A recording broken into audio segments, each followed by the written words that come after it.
Cheers. Cheers, brother. All right, welcome back. It's Robert Tapley Bustamante here at Two Wolf Studio in Artist Den. You are definitely your usual. You're a good friend of mine. I appreciate you for coming over here and talking about some things that are going on with you right now.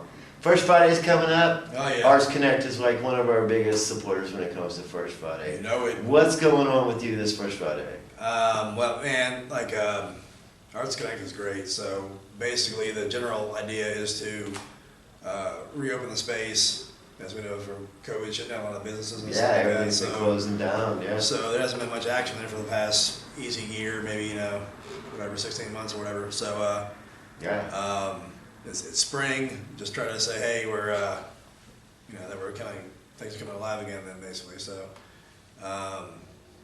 A lot of vaccinations going out, a lot of things improving, numbers are down, we're able to get back into business. It's very important right now to be supporting local small businesses, and ArtsConnect is definitely one of those who really does stand out to help the local artists. What are you doing with those guys? I heard that you're part of the Artist Inc. That was released in a press release recently. Ooh, yeah. And what are you doing with that? What's that about?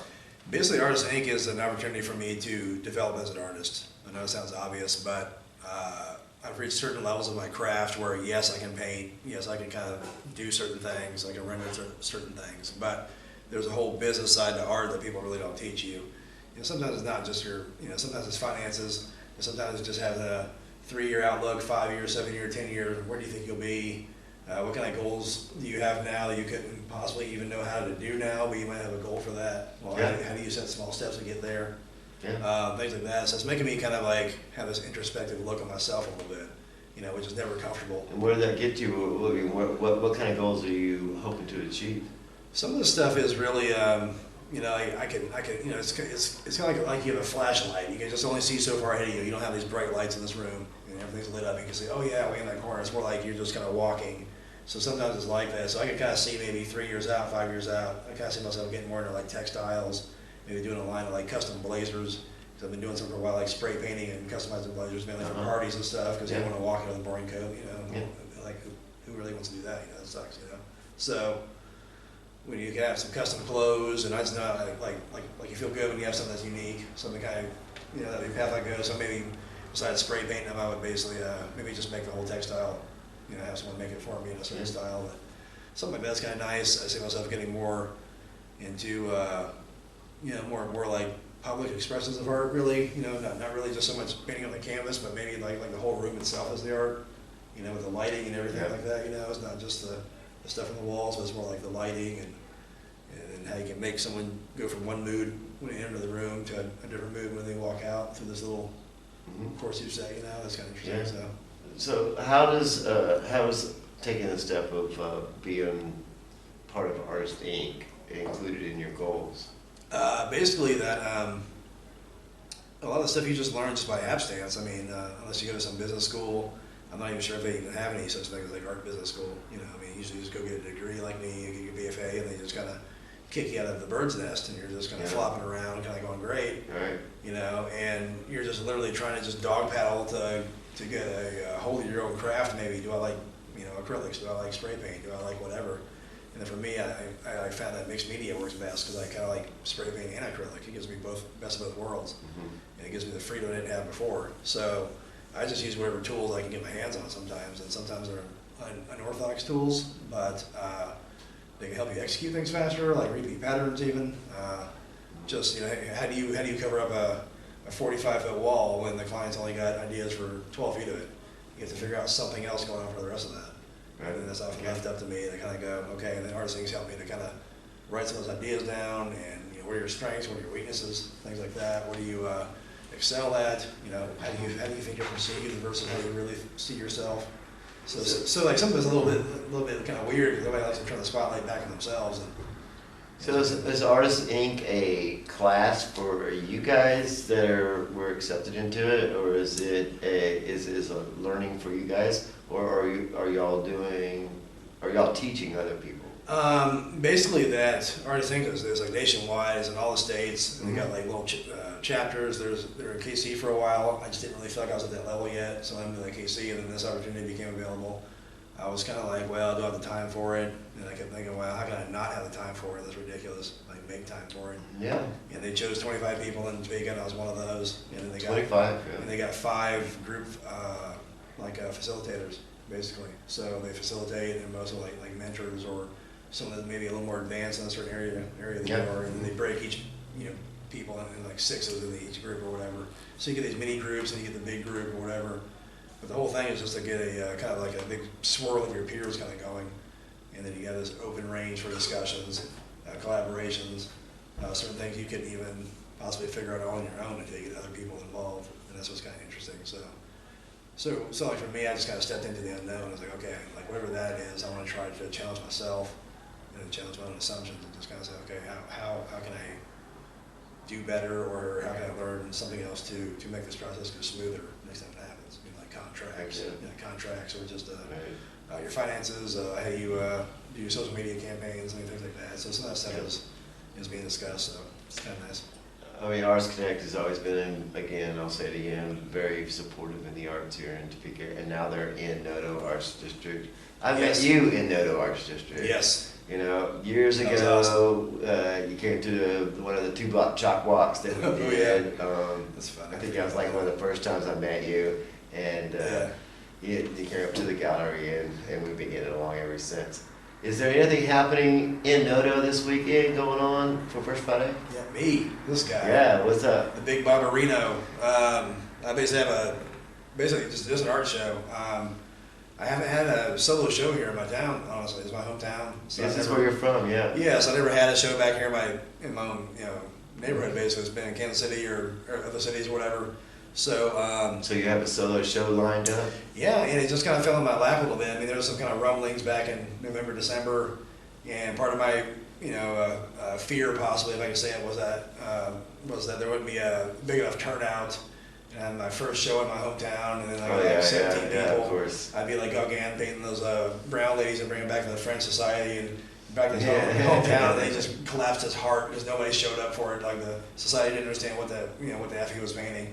And he just freaking devastated the man. So I just didn't want to have that to me. I was like, oh please, so the timing wasn't exactly right. But I was like, well, let me try to flip that a little bit. So I'm going to do some painting on the outside of the building out there.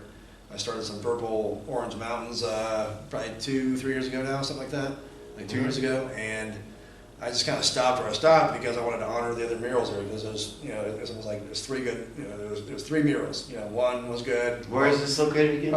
Right there, like 9th and like 900 North Kansas Avenue.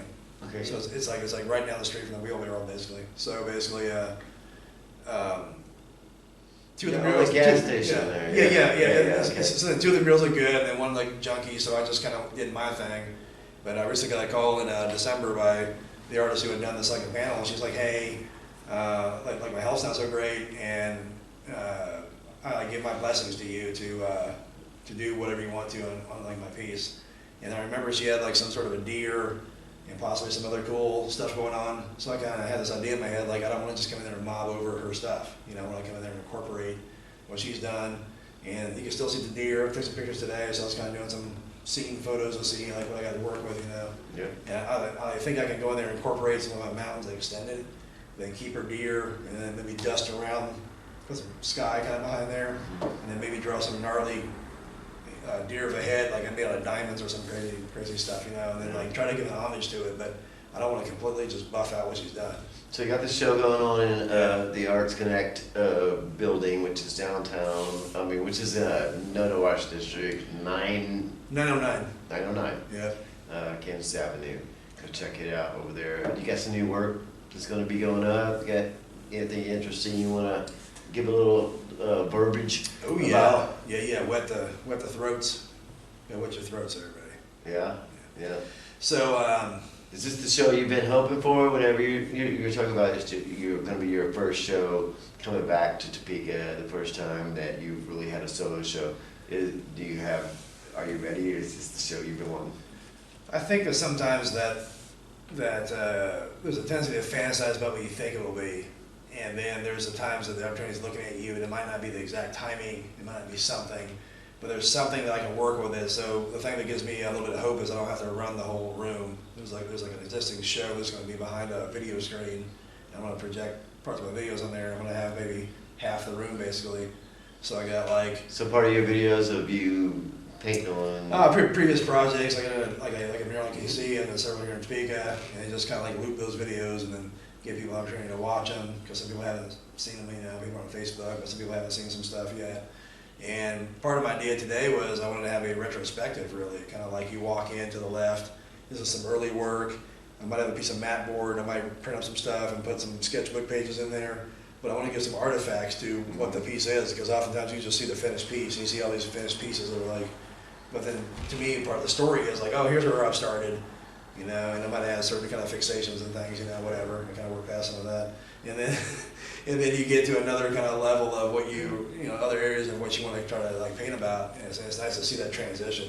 So I might have like a early and a mid, and maybe like where I'm at now, and then so some pieces people have never seen really, I'll probably go 25 pieces deep, about like that, and then cool. I'm gonna have like a mystery box. A mystery box that you can do like for $5 auctions, and you might get a $200 piece out of it, something crazy. Yeah, so that's cool. Like, explain that one a little bit more. Do some Monty Hall, you might have like 3 boxes, and then and people can like contribute to each box, and then a night, and then whoever's name gets thrown out the hat, kind of a ticket kind of deal. Oh, that's cool. And then they might get a $200 piece for like $5 or something crazy. Nice. You feel like a champ, Nice. So the whole room is yours, or? Half the room really. So they have like an existing exhibit up right now, and then so I only have to run like maybe 20 feet of linear space this way and 20 feet that way. So I'm like, because before I'd have to put up like 45, 50 pieces, and I just don't know if I really want to do that right now. And so the show might stay up about 2 months from April to into May, and then maybe some later in the year. So we're gonna do some like broadcasting from there and Facebook Live stuff, all that stuff. So cool, yeah. I mean, a lot of our listeners, maybe they've heard our previous interview a year ago. You're from Topeka, but you've also participated in a lot of the murals here in Topeka, and the Brown versus Board, the police department. I mean, I could just go on, but like another thing that pops up like a lot, and I'm sure like I've heard it before.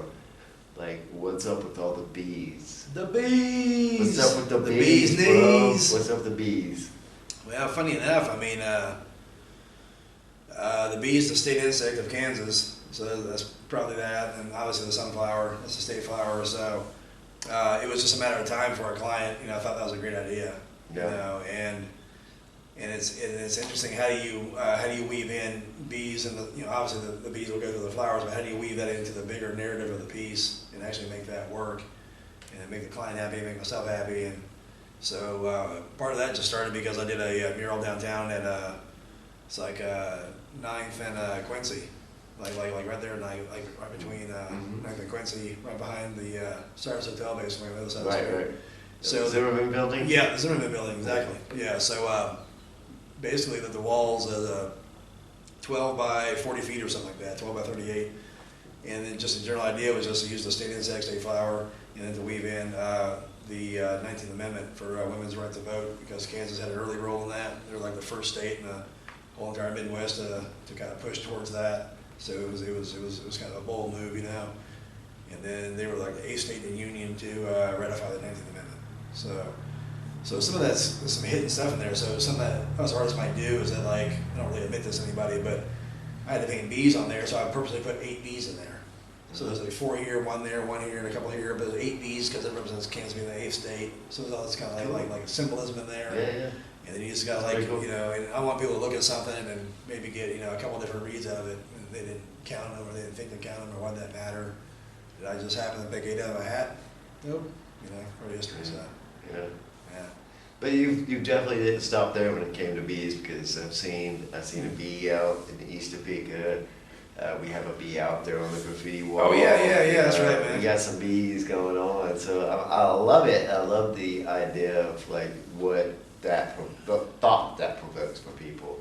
So that's like, I just wanted to touch base on that for sure. Yeah, and it's something that I just kind of like really enjoyed doing after a while because, you know, the tendency is to, you know, we're humans, we want to draw humans or cities or man-made objects, but for whatever reason I like drawing just nature and various things, but I kind of like taking it out of context. Nobody expects to look over them and driving by and see a 5-foot bee, like, you know, but they're not really threatening. You know, they might have a little bit of a PTSD bee, you know what I mean, or a little bit of depression. They're kind of like floating around. They're not exactly rah-rah about the world, you know, and I just try to capture that like in some of these things, you know. Do you relate yourself to that bee at all? Probably, yeah. Like a bee runs around, like the duty is to like take pollen and bring to another flower and pollinate, make honey. And like, do you relate yourself to how that works when it comes to because the other day because like the first time I painted the bees with just, you know, bees in nature and no words around it. Well, the other night I was just like, okay, well, this is like you were saying, the 13th bee or whatever, you know, 20th bee I painted. Okay, great. Well, every bee's been in a sterile environment, like a little blade of grass or a mountain or whatever. Yeah. So I was like, well, you know, bitch better have my money. You know what I mean? And I was like, money, honey. Well, there's a sad-ass bee, and he's like, you know, bitch better have my honey. You know what I mean? And it made me laugh. And I was like, yeah, cool. I can't be the only weirdo that laughs at that, you know. So I was just thinking. So I just literally wrote the words on the canvas and created the first bee with some weird jumble stuff, and he's just kind of going bzz, bzz, bzz, bzz, bitch, bzz, bzz, like he's being sent out to, like maybe he's got another female bee over here, and she chewed him out. Like, you better go out and, you know, pick that up. You know what I mean? Yeah. And she sent him out, and he's not happy about it, you know. So this is gonna be one of the pieces that are gonna be at the show. Yeah. So I mean, so like some of it is just trying to take something that maybe take two things that don't exist together and put them together, and it kind of makes people kind of, you know, it's got a little joke or a little pun or something, you know. And it's just by switching one letter from like honey to money or something like that, you know. Right. It's just one letter. It's like, you know. Yeah. I think it's you brought these shots. Oh, I just dropped this one, but I shook it up. Oh no, you can edit that out. But you brought these shots. Yeah. Some vodka.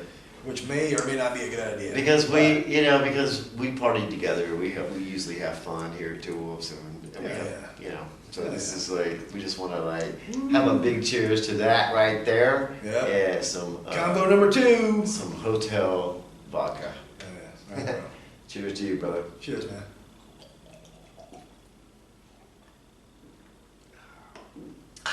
That's how it's done, y'all. Hopefully we'll get sponsors for some better vodka.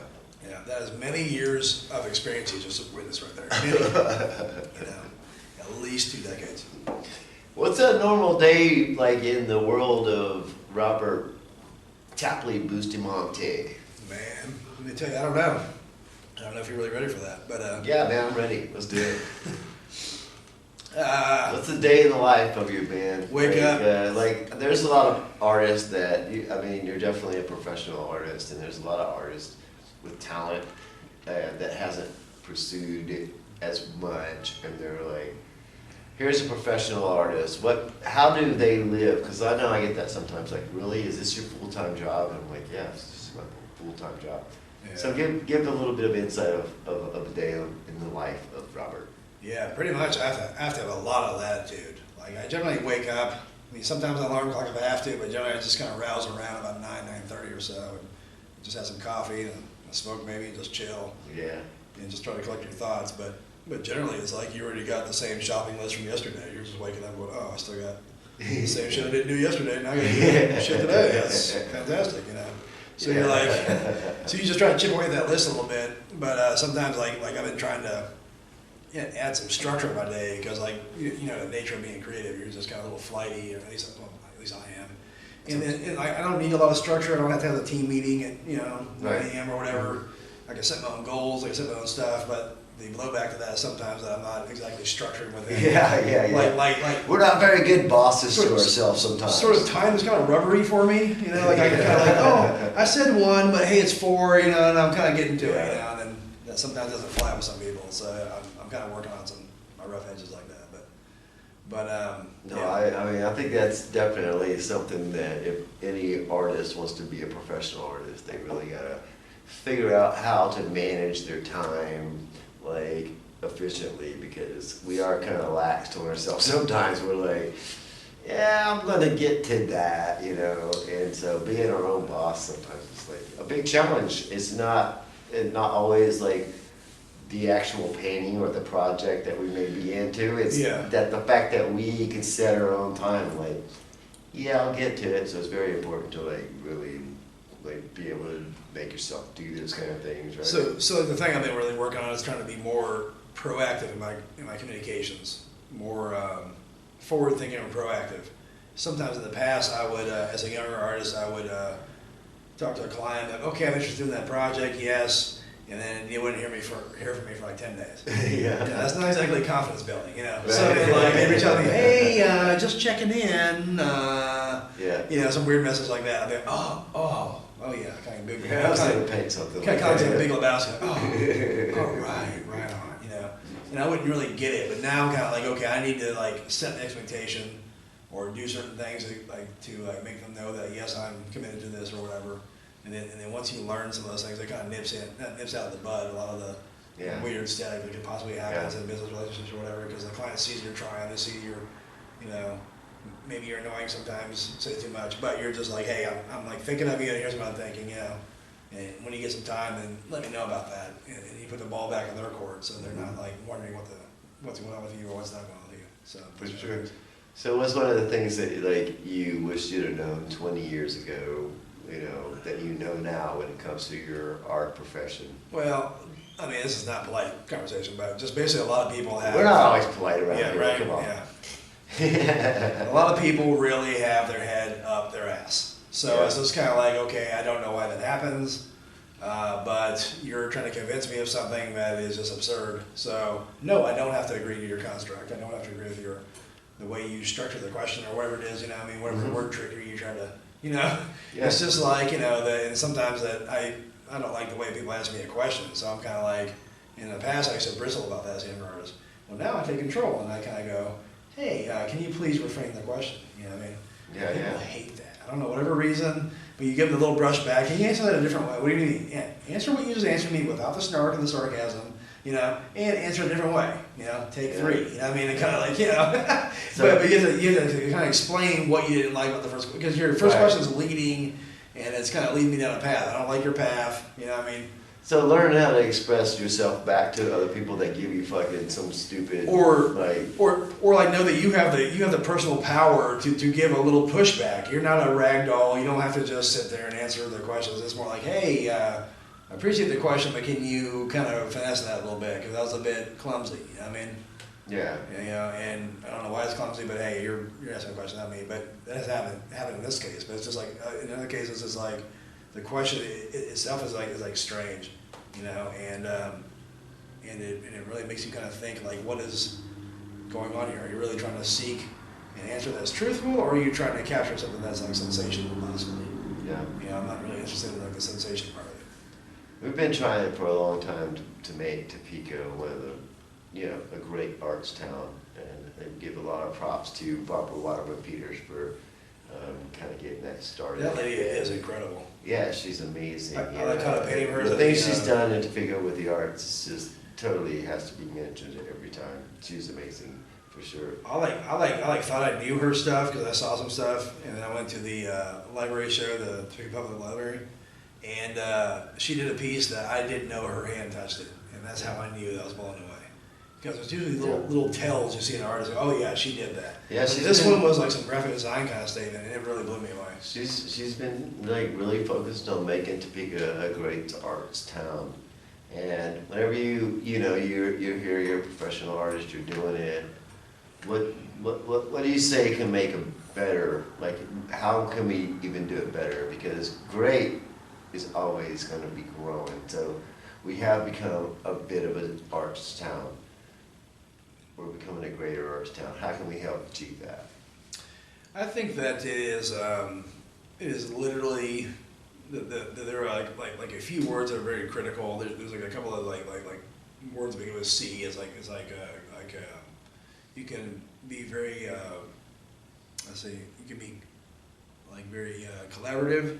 You can be constrained, or you can try to control people, or you can have conversations. You know, certain things like that. And there's certain words that like I think that when you have an open spirit to say, okay, yes, I can paint, but how can I help my community? Because at some point in time, you make a pile of money, they were fortunate, and you're kind of like, okay, what does that lead to? And then part of that is uplifting the people around you. Let me jump in real quick, Yeah. because like you drew that connection immediately to art and community.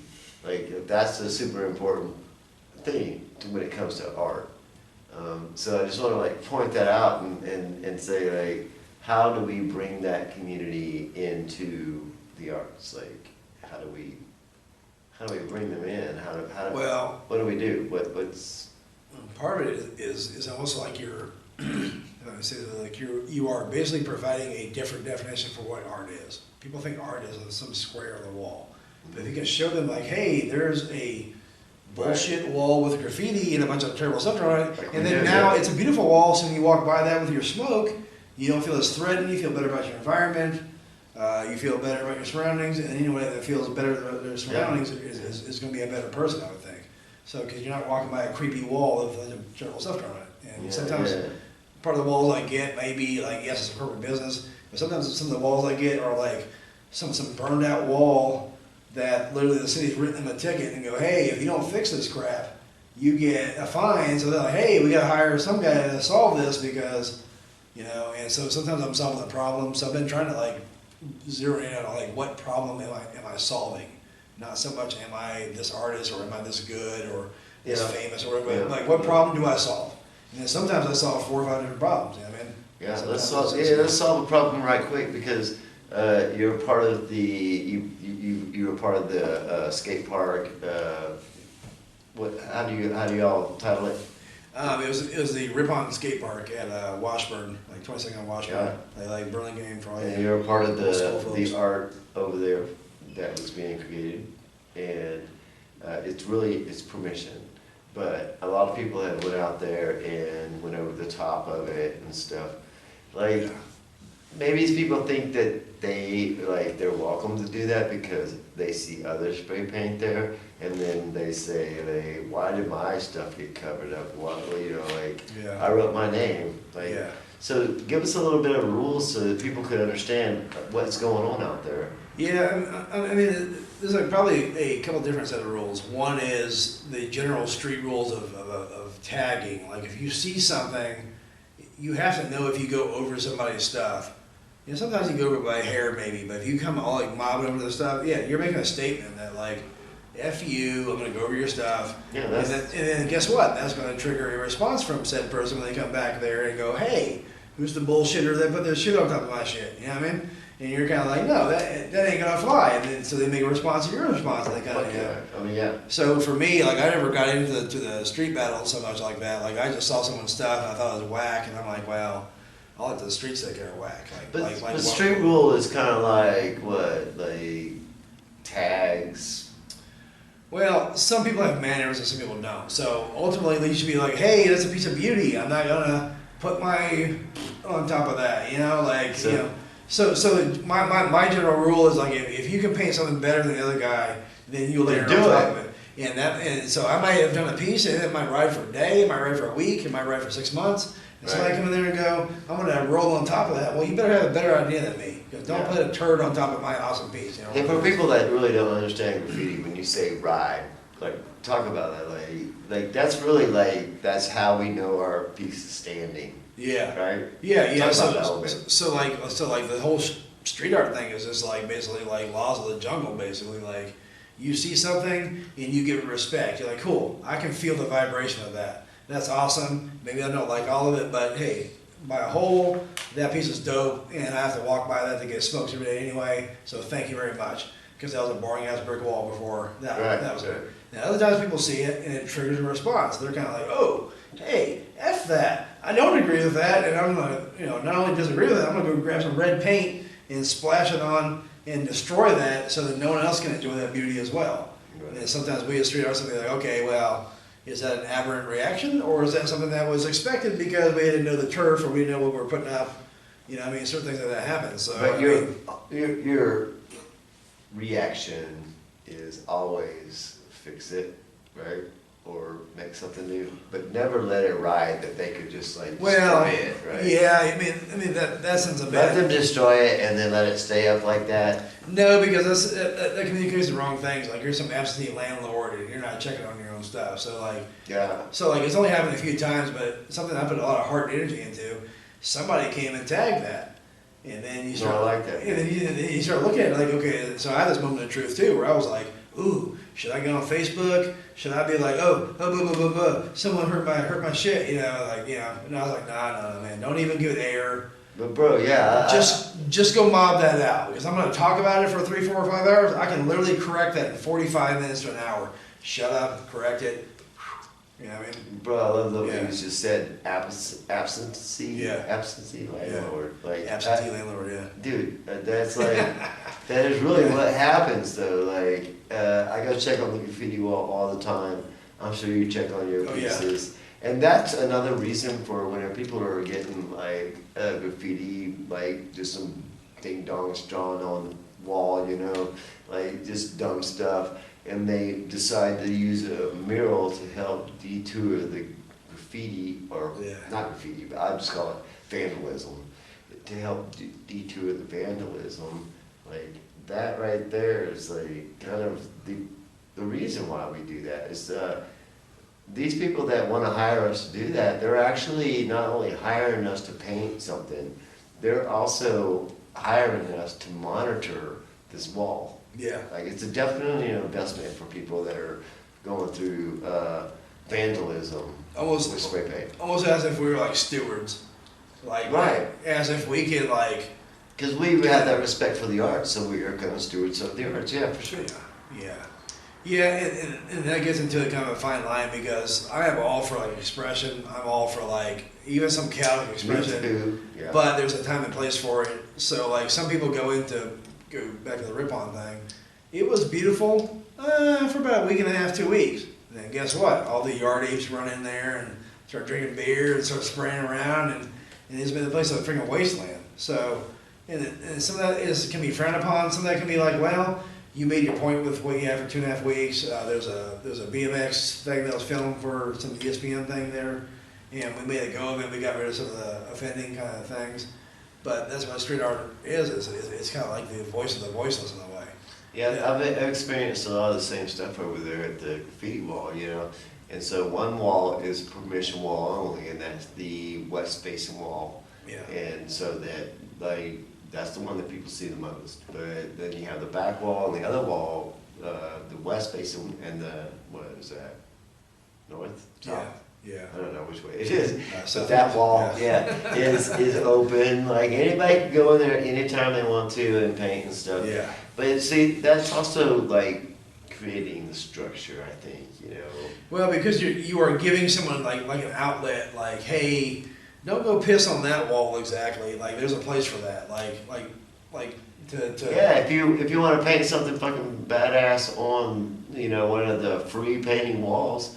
And then I'm like, dude, will you, or whatever, will you come over here and like paint on the permission wall? Like, or it's always like you could ask to do it too and be part of it too. But yeah, I mean, that just like the way that, you phrased it with being like kind of landlords of the wall, I mean, I can totally relate. And that is definitely an opportunity that somebody has, like they have an art focus in mind, and we're like, we want to bring in the artists. We don't want to see, like somebody come in and just write, draw a ding dong on top of a piece of art, or, write somebody's name or, school they went to or whatever the heck they're talking about, Although, I mean, like all truth be told, I can appreciate the good placement of like a well-placed ding dong.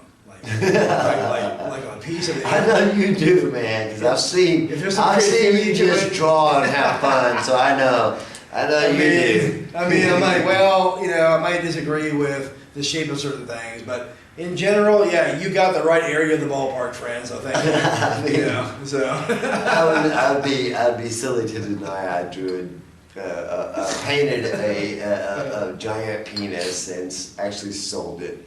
So, I know there's the time and the place for everything. Yeah. But, like whenever I'm talking about the graffiti wall, and I think that, just trying to gain some respect for spray art and street art is that, you kind of, it's better to do something that you would show your grandmother or you would show your daughter. Yeah. It's better to do something like that than to do something that you'd be so ashamed to even let any of your family members know. Like maybe that's an expression. Yeah. But I think if you're going to express yourself publicly, you have to represent the people that you love. You know what I'm saying? Yeah, and like basically like graffiti to me is like part love for the streets, obviously, but it is like literally like a love for like the literal truth. Like you are like sure I can vibe with you on some level, but if I don't say this, then like I'm gonna miss a moment or something, So like there's like certain times when you have to just stand up for what's right, and even though it's not understood by a bunch of people, they may not understand it. They didn't give you permission. They didn't give you their love. But guess what? I didn't ask you for a damn thing anyway. I didn't ask you for your love. I didn't ask you for permission. This is something that has to be said. So like public art, in a way, people will never step foot in the gallery. They'll never come to your studio. But that public art, they'll walk around that corner. They can't help it because it was going to get smokes. They were walking around that corner, and all this time they walk around it is a boring ass wall. And one day they walk around it, and it just slaps them right across the face and go boom. There it is, right in your hostile little face. Now what do you think about it? Yeah. So in some ways it makes people think about things that they never considered. In some ways I've seen two people that would never say anything to each other, walking past each other like that Brown vs. Board mural. These guys are dressed differently, different walks of life, beliefs or whatever. They would stop and look at the wall, and those two guys would talk. And then to me that meant everything. So it's like we can get two people to connect, man, then you got something. Your art is a lot about message, man. I appreciate that. I think it's really awesome. That's the best way to be when it comes to artists. I think that, I learned that as a young kid, watching the PBS.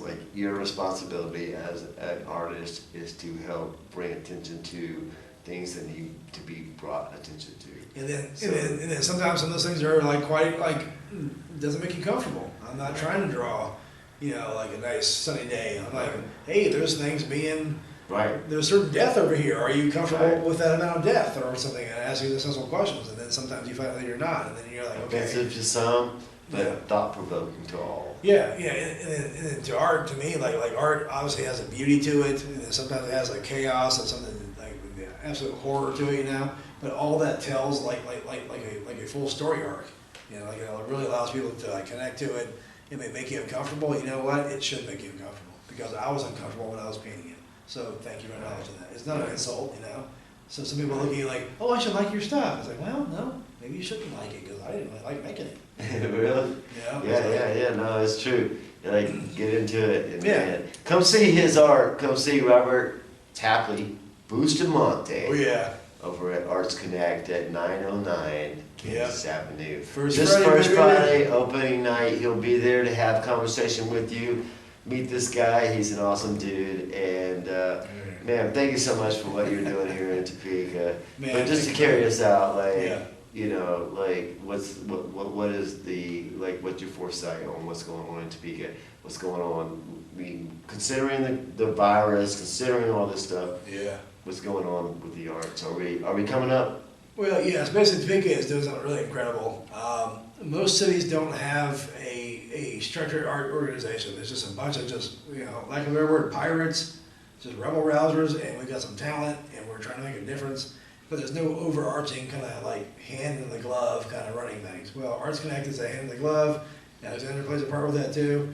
Most galleries people go to, they're really kind of stodgy, kind of not too much life going on there. But you want to go there, you want to meet people, make connections you don't ever get a chance to meet, and sometimes step into the literal unknown and just say I don't have to have it all figured out, but I'm going to go that way because that's the way to go, and just have some belief, All right. So that's what believe in it. Cheers to believing in it. All right, brother. Thank you so much, man. I appreciate you once again. Yeah. Come see Robert Tapley Bustamante over at ArtsConnect. Visual Soul. Yep, 909 Kansas Avenue, ArtsConnect's building. He's going to have his thing going on over there. And go check out some of his murals and stuff. And always support our artists here in Topeka. Yep. Is there any way that anybody can send you any money, like Venmo or PayPal or anything like that to help support your art? Have to get my Snapchat handle. No. Snapchat handle. But we might put that in a link. I'm just teasing, man. I thought it was a fans only page, actually. That's just for art groupies. Right on, man. Support our artists here in Topeka. Thank you so much, brother, for having this conversation with me and taking your time to do this. It only took us like 4 hours to get ready. You look me up on PayPal under Visual Soul. Yeah, so, Visual Soul. Right, look him up on Facebook if you want to connect with him and figure out how to support him. Look him up on Facebook. I need some support. Come on, y'all. No, let's support our artists here in Topeka because that's very important, I think. You know, I wouldn't be here without the support of you guys, so I appreciate that, and I hope that you extend that to all the upcoming and badass artists. This guy right here has been kicking ass already, but brother, we all have the same goal, not only to build ourselves, but to come together and build each other when it comes to the arts. I agree with that, right? Amen, brother. All right. Cheers. I'm Alexander Lancaster with Robert. This has been Meet the Artist right here at Two Wolf Studio. We are out. Until next week.